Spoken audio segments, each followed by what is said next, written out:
आपके साथ मैं हूं अंजना ओम कश्यप। चुनावी बहस का सबसे बड़ा कार्यक्रम लेकर हम आए हैं। कार्यक्रम का नाम क्या है?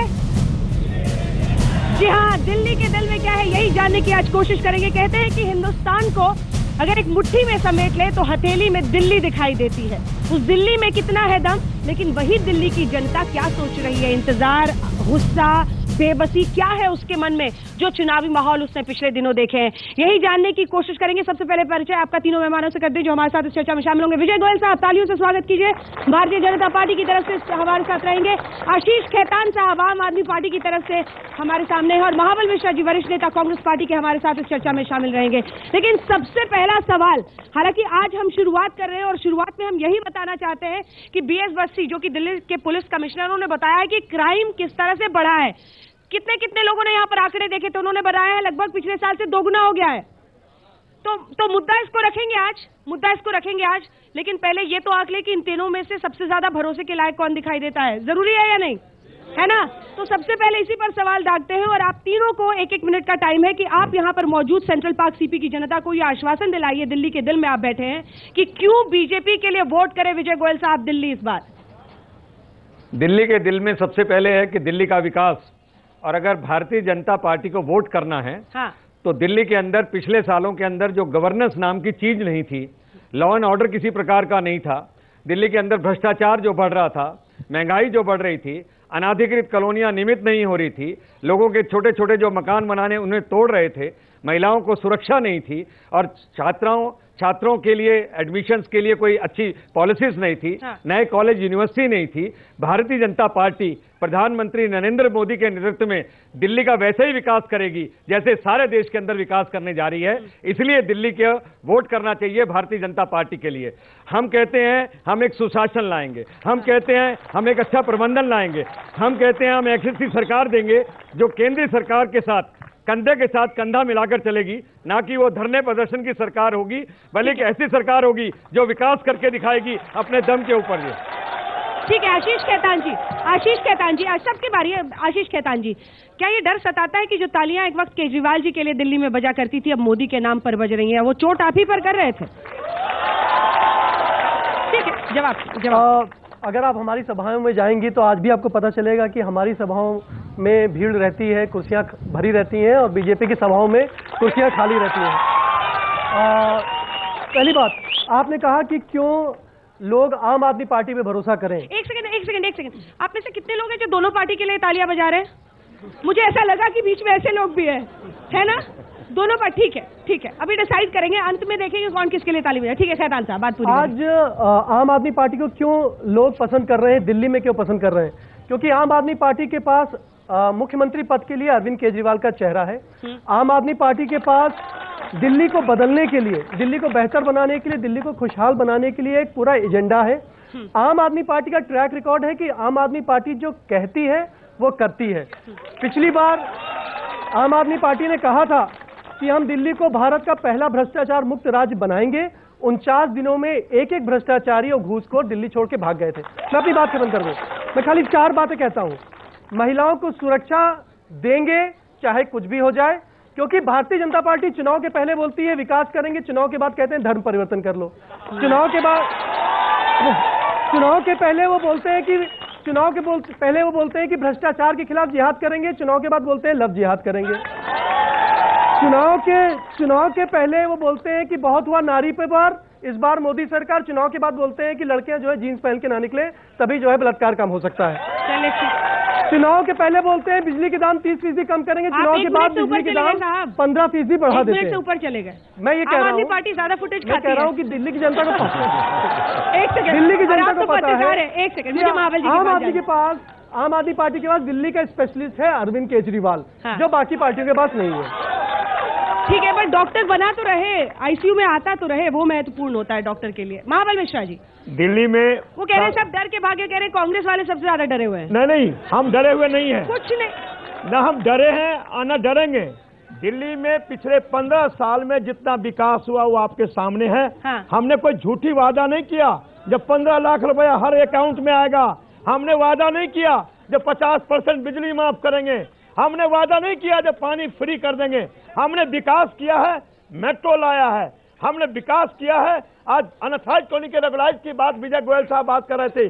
895 कॉलोनी 2012 में सैंक्शन हो गया था, अनथराइज्ड रेगुलाइज हुआ था। आज झूठी वाहवाही लेने की बात नहीं है। अनथराइज्ड कॉलोनी का रेगुलाइज किया कांग्रेस पार्टी 2012 में किया, और 2012 में एमसीडी को दिया लेआउट प्लान बनाने का, जो अभी तक नहीं बनाया है। हम उस बात पर वोट मांगेंगे जो अनथराइज्ड कॉलोनी में धोखा देने की बात कर रहे हैं। ये दोनों पार्टी सिर्फ धोखा, लोक लुभावन नारा दे रहा है, कांग्रेस विकास की नारा ला रहा है। सत्ता जहां तक नारी सुरक्षा की बात करता, मुझे हंसी आती है। नारी सुरक्षा 4 दिन पहले भी पेपर में छपा था। नारी सुरक्षा गुजरात में क्या हो रहा है वो देखो। 2000 केस रजिस्टर्ड हुआ है। हम मानते हैं निर्भया केस हुआ, हम स्वीकार करते हैं जो इस तरह के केस नहीं होना चाहिए। हम भी एक नागरिक हैं, हम हिंदुस्तान के नागरिक हैं, नारी सुरक्षा होनी चाहिए। लेकिन जितने केस उस समय नहीं था, आज 2000 आज ही पेपर में निकला है 2000। ये क्या कर रहा है बीजेपी सरकार। और जहां तक आम आदमी पार्टी समस्या का सुनता नहीं है, छत पर चढ़ जाते हैं। हम छत के नीचे समस्या सुनते हैं, हम सुनते हैं छत के नीचे सुनते हैं, ये छत पर भागते हैं। हम लोगों के जनता में जाकर समस्या सुनते हैं। ये बात हमारा है, इस बात पर हम वोट मांगते हैं। चलिए अब कुछ लोगों के सवाल लेते हैं, हाथ उठाइए, कौन कौन सवाल पूछना चाहता है। चलिए सर, पिछले 7 महीने से बीजेपी के पास अर्बन डेवलपमेंट मिनिस्ट्री थी, एमसीडी थी, डीडीए थी, दिल्ली पुलिस थी। क्या एक वुमेन एप्लीकेशन लाने के लिए आपको 7 महीने लग गए? विजय गोयल साहब, पिछले 7 महीने में मैं समझता हूं कि दिल्ली के अंदर केंद्र सरकार के जरिए जो काम किए गए थे वो उतने काम कभी पहले नहीं हुए जी। केवल एक इसकी एप्लीकेशन की बात नहीं है, जो वेब एप्लीकेशन की बात कर रहे हैं आप। इससे पहले जो पीसीआर बढ़ाई गई थी, इससे पहले जो फ्री रजिस्ट्रेशन थी, इससे पहले जो वुमेन कांस्टेबल अपॉइंट की थी। तो मैंने ये कहा है, पिछले सालों के अंदर तुमने गड्ढे इतने कर दिए थे कि उनको भरने में समय तो लगेगा। हाँ। तो ऐसे ही अभी बीजेपी का जो राज है, 5 साल में बांट लें, कितने दिन में गड्ढे भरेंगे? इसलिए जितने गड्ढे जितने गड्ढे हैं, अभी को। अनाधिकृत कॉलोनियां नियमित नहीं हुई। 1900 कॉलोनियों को एक झटके से हमने नियमित किया है। अभी जो तलवार लटक रही थी लोगों के कंस्ट्रक्शन पे, उसको हमने नियमित किया है। इसके अलावा पेट्रोल और डीजल के दाम आज 12 रुपए से कम हो गए हैं। इसके अलावा गैस के दाम 700 रुपए से कम हो गए हैं। इसके अलावा ये सब दाम कम हो गए। आपने जो अनथराइज्ड कॉलोनी को रेगुलर करने की बात कही है, क्या उसमें कोई आदमी लोन ले सकता है? क्या प्रॉपर्टी ट्रांसफर के राइट होंगे? आप झुंझुना दिखा रहे हैं उसको, आप रियलिटी की बात नहीं कर रहे, आप पहली कर रहे हो। हाँ, क्या उसमें लोन ले सकता है? पहली बात, जो काम इतने सालों में नहीं हुआ था, ये डिबेट बहुत महत्वपूर्ण है। मेरी बात को आप ध्यान से सुनना।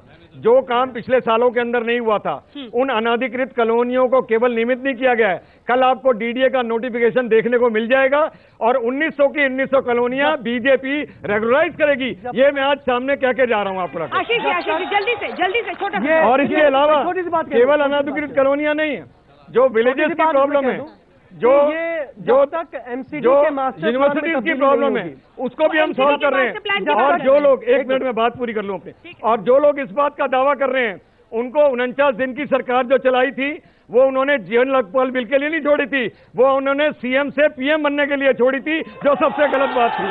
चलिए ठीक है, एक और सवाल। मेरा प्रश्न आम आदमी पार्टी से है। आपके एमएलए, आपने अभी 9 सिटिंग एमएलएस को पार्टी की टिकट देने से इनकार किया है, यहाँ जिसमें महेंद्र सिंह थी जिन्होंने बीजेपी ज्वाइन की है, और अशोक सिंह चौहान जिन्होंने भी बीजेपी ज्वाइन की है। तो आप उस पर क्या कहना चाहते हैं कि आपकी पार्टी में इतना दम नहीं है कि वो बीजेपी में जा रहे हैं?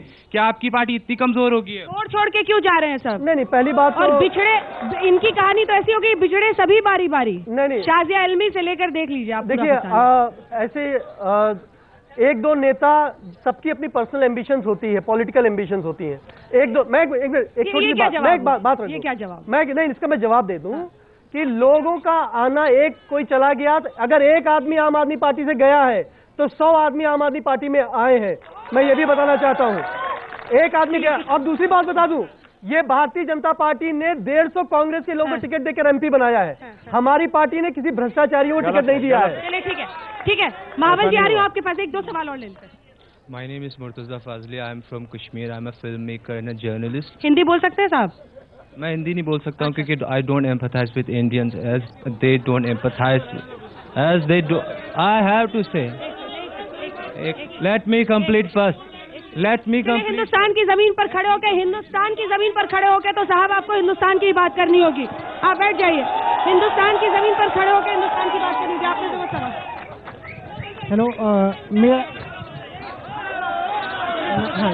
नमस्कार सॉरी नमस्कार जी, मैं पेशे से शिक्षक हूँ। सवाल पूछो। हाँ जी, मेरा प्रश्न यह है कि क्या तीनों पार्टियों के उम्मीदवारों से प्रश्न यह है कि आपका तकनीकी शिक्षा नीति के संबंध में क्या विचार है, क्या नीति है आपकी? तकनीकी शिक्षा पर भी हम आएंगे। कुछ क्राइम से रिलेटेड मैं चाहती हूँ सवाल इस वक्त पूछे जाए। मेरा प्रश्न आम आदमी पार्टी के नेता से है। आप लोगों का धरातल पे कोई विजन नहीं दिखता है, लोक लुभावन वायदे दिखते हैं। और एक महत्वपूर्ण बात मैं कहना चाहता हूं, आशुतोष जी हो चाहे आप हो और नेता हो, सभी खींच के क्यों बात करते हैं? ऐसा गुस्सा क्या भरा पड़ा है किसी और के लिए कि हम लोग बदले की राजनीति क्यों करना चाहते हैं, धरने की राजनीति क्यों करना चाहते हैं? देखिए, इसमें एक लाइन जोड़ दूं। देखिए, जब बिजली पानी का फुटबॉल बनाया आप लोगों ने दिल्ली में, ये जो हर पार्टी आती है आधी बिजली आधे दाम पे, ये लो 5 रुपए लो 10 रुपए लो, ये कब खत्म मैं आपको बताता हूँ। बिजली की बात अगर करें तो आज जो बिजली की समस्या दिल्ली में है, अगर फौरन कोई ईमानदार इंटरवेंशन बिजली में नहीं हुई तो अगले 5 सालों में बिजली के दाम दुगने हो जाएंगे। आखिर ऐसी क्या बात है? आखिर अनिल अंबानी से भारतीय जनता पार्टी की ऐसी कौन सी रिश्तेदारी है कि अनिल अंबानी कंपनी का ऑडिट नहीं करवा रहे? हम ऑर्डर पास करके गए थे कि अनिल अंबानी की कंपनी का ऑडिट होना चाहिए। वो कह रहे हैं कि उनका दिल्ली की जनता के ऊपर 12,000 करोड़ रुपए का बकाया है और बिजली के दाम उनको 2 गुने करने पड़ेंगे। आम आदमी पार्टी के इस वर्षन से कितने लोग क्यों नहीं बिजली की कंपनियों का ऑडिट होता है? कितने लोग इस वर्षन से इत्तेफाक रखते हैं? नहीं होता है। बिजली के दाम कब तक बढ़ते रहेंगे? आशीष, बहुत कम लोग हैं जो सहमत हैं। आप ये बताइए कि बिजली के दाम जिस तरीके से बढ़ रहे हैं, क्या आम आदमी दिल्ली में बिजली के बिल इस तरीके से दे सकता है? बिजली कंपनियां लूट कर रही हैं। साहब, आप आए, मीटर ज्यादा चलता है। बिजली के बिल माफ कर दिए आधे लोगों के जो धरने पर बैठे थे। आपने क्या किया? जिनके बिजली के बिल गलत आए हैं उनके बिजली के बिल माफ होने चाहिए और हम फिर करेंगे, उसका रास्ता निकालेंगे। मतलब कहानी घर से पकड़ लेंगे आप? बिजली के दाम, बिजली के बिल तो आ रहे हैं, हमारा ही पैसा होगा ना, आम कोई जनता का ही पैसा नहीं पैसा होगा। होगा। ये जनता का पैसा लूट रही है बिजली की कंपनियां। आपको इसको पता होना महावल जी, चाहिए। जल्दी से अपनी बात रखिए। आपको पता है कि सीएजी ने कैसे बताया है जी, ये जो कह रहे हैं बिजली के दाम घटाने की बात, पिछले अक्टूबर का बिल लीजिए, आज अक्टूबर का बिल लेने 2 गुना बिल आ रहा है और 7% अभी बिजली भर रहा था। सिर्फ चुनाव का डर से वापस हुआ है, नहीं तो 7% बिजली का रेट और बढ़ने की बात है। दुगुनी बिजली का रेट हो गया है। और बीजेपी भी कहा था, बीजेपी कहा था 30% बिजली का कम करेंगे। शीला दीक्षित इसलिए शीला दीक्षित ने 15 साल ऑडिट क्यों नहीं करवाया बिजली शीला कंपनियों का? दीक्षित 15 साल ऑडिट क्यों नहीं करवाया बिजली कंपनियों का? ये कहा था जो कि ये सब्सिडी दे करके पैसा वापस देते तो 378 करोड़ आम आदमी दिया। वही बात भाजपा पार्टी अभी पेश किया था बजट, वही सब्सिडी दिया। हम 200 करोड़ रुपए के लिए हेलीकॉप्टर नहीं खरीदते हैं। हम 200 करोड़ रुपए की सब्सिडी जनता में देते हैं। क्या है?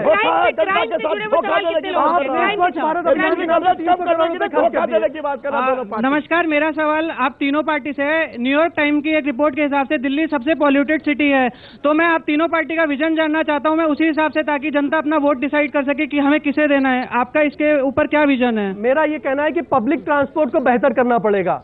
शहर गाड़ियों के लिए नहीं बनाया जाता है, शहर लोगों के लिए बनाया जाता है। पब्लिक ट्रांसपोर्ट को बेहतर करना पड़ेगा जिससे आपके लिए फीडर बस सर्विसेज हो, जो हमारा विजन डॉक्यूमेंट है कि हम डीटीसी की सर्विसेज बसेस दुगनी कर देंगे। एक सवाल मेरी तरफ से, आदमी को जरूरत ही ना पड़े उसको अपनी प्राइवेट व्हीकल ले जाने के लिए। मैं एक बात कहना चाहता हूँ। सबसे पहली बात तो ये है रोकने के लिए ये एक महत्वपूर्ण विषय है। हर पार्टी और हर सरकार के पास एक पॉजिटिव एजेंडा होता है, एक नेगेटिव एजेंडा होता है। भारतीय जनता पार्टी नरेंद्र मोदी जी के नेतृत्व के अंदर पॉजिटिव एजेंडा रख के चल रही है। 24/7 प्राइम मिनिस्टर काम कर रहे हैं और मैं समझता हूं कि चाहे वो बिजली की प्रॉब्लम हो चाहे पानी की प्रॉब्लम हो, उसके लिए विजन होना जरूरी है। और सबसे बड़ी बात है, केंद्र की सरकार के साथ दिल्ली की सरकार भी उसी पार्टी की होगी तो तालमेल बना के चलेगी, ना कि धरना और प्रदर्शन करेगी। चलिए ठीक है, एक सेकंड। मोदी ही मुद्दा, मोदी ही चेहरा। एक सेकंड, इस पे डिबेट मत लेके जाओ। अब आपको कुछ नहीं मिल रहा तो इस पे डिबेट मत ले जाओ। आप धर्मांतरण, नाथूराम गोडसे, इस पे डिबेट मत लाइए। आप डिबेट लाइए कि दिल्ली को बेहतर कैसे बनाया जाएगा, दिल्ली को पॉल्यूशन फ्री कैसे बनाएंगे, दिल्ली को क्राइम फ्री कैसे बनाएंगे, दिल्ली को ट्रैफिक जैम से फ्री कैसे बनाएंगे। कैसे करेंगे, है ना? आप बहस को डिरेल नहीं कर सकते हैं। बस अब सवाल पूछते हैं। सवाल ये है कि आप कहते हैं मोदी साहब का विजन, मोदी साहब का मुद्दा, मोदी साहब का चेहरा, 80 रथ, उस पर भी मोदी जी का चेहरा। दिल्ली को कौन मिलेगा? दिल्ली के लिए मुख्यमंत्री का चेहरा कौन होगा? देखिए पिछले भी आपका मैं ही बोल रहा हूँ। आजकल आप जाने के बहाने रेडियो पे ऐड भी चल रहा है आपका, विजय गोयल जी। पिछले आप ही होंगे क्या? पिछले राज्यों के अंदर हमने कहीं पर भी मुख्यमंत्री को घोषित नहीं किया था। झारखंड में कौन जीते थे? भारतीय जनता पार्टी जीती। हरियाणा में कौन जीती? भारतीय जनता पार्टी। महाराष्ट्र में कौन जीती? भारतीय जनता पार्टी। में पहले भी था कि 1 मिनट, सेंटर में नरेंद्र, स्टेट में देवेंद्र है। ऐसा अगर कोई दिल्ली आप जीत लेते हो, कोई तो होगा ऐसा कोई चेहरा, आसमान से तो उड़ के नहीं आएगा कोई यहाँ पे। एक बात समझिए, ये विषय इतना महत्वपूर्ण नहीं है जितना विषय ये महत्वपूर्ण है। हाँ ठीक बैठो बस। हाँ, ये विषय इतना महत्वपूर्ण नहीं है जितना विषय ये महत्वपूर्ण है कि कौन सी पार्टी आएगी जो दिल्ली को पूर्ण राज्य का दर्जा देगी, कौन सी पार्टी आएगी जो मल्टीप्लिसिटी ऑफ एजेंसी खत्म करेगी। हमने महाराष्ट्र में भी किसी को प्रोजेक्ट नहीं किया, हमने हरियाणा में भी किसी को प्रोजेक्ट नहीं किया, हमने झारखंड में भी प्रोजेक्ट नहीं किया। हम प्रोजेक्ट करेंगे दिल्ली का विजन, और दिल्ली के विजन पे लोग बीजेपी को वोट डालेंगे और फिर दिल्ली का चीफ मिनिस्टर आपको देखने को मिलेगा। लेकिन जरा महाबल मिश्रा जी की परेशानी समझिए। राहुल गांधी को आप तो रैली के लिए भी अब नहीं ले जाते, राहुल गांधी के लिए रैली के लिए भी नहीं ले जाते, तो किसका चेहरा होगा? एक ब्रेक के लिए हम रुक रहे हैं, एक ब्रेक के लिए रुक रहे हैं। बहुत सारे महत्वपूर्ण सवाल अभी बचे हुए हैं, लेकिन ये भी देखा गया है पूरे देश में अलग अलग जगहों पर मोदी लहर को रोकने के लिए महागठबंधन बन रहे हैं। तो कुछ देर बाद एक देंगे, महाबल जी को कहेंगे आप लालू जी बन जाइए, इनको कहेंगे नीतीश बन जाइए। क्या वैसा कोई गठबंधन हम देखेंगे दिल्ली में मोदी रथ को रोकने के लिए? कोई चेहरा है? राहुल गांधी को आप रैली में कहीं ले नहीं जाना चाहते, शीला दीक्षित जी ने कह दिया सक्रिय राजनीति से हट रही हैं। सोनिया गांधी, राहुल गांधी और कांग्रेस में अनेक चेहरा है जिसको हम ले जाएंगे। कौन? ये सिर्फ एक मोदी चेहरा नहीं है। मोदी सीधे हिंदुस्तान में दिल्ली का मुख्यमंत्री मोदी नहीं बनेंगे, इसलिए मोदी जी को मुख्यमंत्री बनाइए तब ना अपना चेहरा लाइए। ये चेहरा कांग्रेस की पार्टी अनेक चेहरा है, अनेक चेहरा जो आएगा। आप एक बात करें, मोदी जी हिंदुस्तान का चेहरा प्रधानमंत्री हैं, लेकिन दिल्ली का चेहरा नहीं है। दिल्ली का चेहरा हो, दिल्ली का नेता हो सकता है। दिल्ली का नेता की बात करें आप, दिल्ली की नहीं। लेकिन गोयल साहब, एक सवाल है कि आपने डॉक्टर हर्षवर्धन का चेहरा पिछली बार सामने किया था, फिर क्या बदल गया? क्या बदल गया? बात है, पार्टी की पॉलिसी है कि सामूहिक नेतृत्व में जाना है, और जैसे मैंने आपको बताया, मतलब मोदी मय हो गए हैं। 4 राज्यों के अंदर अब आप मोदी मय हो गए। मोदी जी का मतलब क्या है? मोदी जी का मतलब है विकास, मोदी जी का मतलब है पॉलिसी, मोदी जी का मतलब है पॉलिसी पैरालिसिस को खत्म करना, मोदी जी का मतलब है सारे देश के अंदर विकास करना। मोदी दिल्ली के मुख्यमंत्री नहीं होंगे, पर मोदी का विजन दिल्ली के अंदर चलेगा और लोग उन पर विश्वास करते हैं। उस विश्वास के साथ हम काम करते हैं। जो आपने कहा था चुनाव के पहले कि हम 15-15 लाख रुपए बांटेंगे पूरी जनता को, वो कहाँ है पैसा? जो पैसा जो है, उस पैसा लेने के लिए लोग अपने अकाउंट में, हमें सुनिए, धोखा दिया है। पिछले 6 महीने के अंदर अकाउंट में लोग सुबह लोग जाके देख रहे हैं, पैसे नहीं। पिछले 6 महीने के अंदर ब्लैक मनी पर जो काम कांग्रेस पिछले 50 साल में नहीं कर पाई, वो आते ही हमने सबसे पहले ऐसा की चुनाव में गए थे, वो काला धन कहाँ गया सर? सबसे पहले सर जिस काले धन को लेके चुनाव में गए थे, वो काला धन कहाँ गया सर? देखो, 2 बातें समझ लीजिए मैडम। आप सबके सवाल होंगे, अच्छा दिन कब आएगा? पता चलो अच्छा दिन कब आएगा? महाबल जी एक सेकंड, कब आएगा अच्छा दिन? का लोग पूछ रहा है, 15 लाख अकाउंट में पूछ रहा है, कहाँ 15 लाख रुपए?